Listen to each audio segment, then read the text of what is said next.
Hello students, and welcome to part 4 of our video lecture on chapter 4. We're going to start out talking about the argument on whether or not men like John D. Rockefeller and Andrew Carnegie, the industrialists, were robber barons or captains of industry. Now, these terms refer to these capitalists, these men, these millionaires that made a lot of money starting businesses, depending on whether or not you like them or dislike them. Those that disliked these men called them robber barons. This is what they said. They said that the monopolies and trusts that they formed had an unfair advantage. It hurt capitalism. There was no competition. They could charge whatever they wanted to for their products, and they could make them as cheaply as they wanted to. They said that small businesses that joined the trust received few profits. All the money went to the owners. And they said that the consumers were harmed by very high prices because when you have a monopoly and there's no competition, you can charge however much you want to for your product. So these were all complaints of these men, and again, they were known as robber barons by those.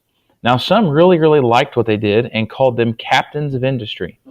They said that the factories and mills that they created provided jobs for our growing workforce. If it wasn't for their factories, the common man would not have a job, would not have a way to earn a living. They said that because of these men, we had a very strong economy, which made us a world leader. And they said that our wealthiest people, especially Andrew Carnegie, gave money to create universities, museums, libraries, and etc. A local piece of history is that the Portsmouth Public Library was built by funds donated by Andrew Carnegie. So a bit of local history. Libraries were his favorite pet project. He loved to give money away for people to create libraries. Now, those that were around at this time, some had this idea of social Darwinism, and we're not talking about anything to do with evolution or anything like that, but on a social level, they said those who accumulated the most wealth did so because they were the most quote-unquote fit. In other words, they were just better than everyone else, and they naturally rose to the top. They used this to explain why some were very wealthy and some were very poor, and in some cases to justify the way that the wealthy became wealthy. Now, because of these businesses and because of men like Rockefeller and Carnegie and because of industrialization, this created new positive aspects of society, but it also created new negative aspects. Some men were very greedy, some companies were very greedy, and they didn't really play by the rules, and they did things to harm other people. So to counteract that, the government started coming up with laws and regulations to make sure that businesses didn't do things to hurt other people. One of the first things they did was in 1887, they created the Interstate Commerce Commission, or the ICC. The job of the ICC was to oversee railroad operations and make sure that railroads did not do anything dishonest or illegal. Now, they focused on railroads because they were the biggest industries and biggest companies in America at the time. And there were also railroads that were monopolies. So the ICC watched over them and made sure that they didn't do anything illegal or immoral to hurt people. Probably the most famous one during this era was the Sherman Antitrust Act of 1890. It outlawed any trust that restricted the regular flow of commerce. Now remember that the trust was created by John D. Rockefeller's lawyers as a loophole around having monopoly, because monopolies were illegal. So the trust was not a monopoly, but it acted just like one. So the Sherman Antitrust Act went after these trusts that were essentially monopolies. Now, a little bit about Andrew Carnegie, and if you would, please pause the video and look in your books on page 113.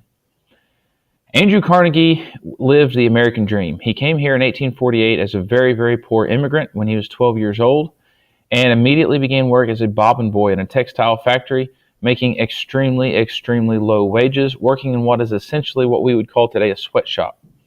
However, by age 40, he was the nation's wealthiest investor.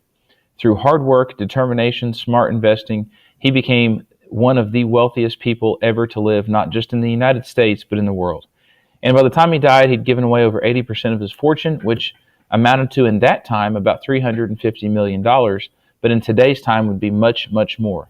So Andrew Carnegie is a great example of someone that started life with very little, and through hard work and determination, made something of himself and was very successful. This is a lesson that we can all take today even. Now, sweatshops were companies, these were factories, industries that employed large numbers of people, and they worked very, very long hours on machines, mass-producing items. A lot of times in these factories, workspaces were very, very poorly lit. They were very dark. They were overheated, and they were badly ventilated. It was a very hot and dirty place to work, and they paid very low wages. These are outlawed today in the United States. However, sweatshops still exist in some parts of the world, especially in third world countries. Now, some of the towns around this time had what was called the company town. In other words, wherever you worked, whatever factory that was, they had their own town. You had a house on the factory grounds, there was a company store, and so forth. The company store would sell goods to workers, and you could only pay for the goods in what is called scrip. Scrip is company money that could only be used at the company store. So the company would pay you part of your wages in actual dollars and give you part of your wages in this scrip that you in turn had to use at the company store. So the bottom line was it was a way for the company to keep your money, but on a certain level it was also somewhat convenient for those living in a company town, even though many of them were in poverty. Thank you for watching Part 4.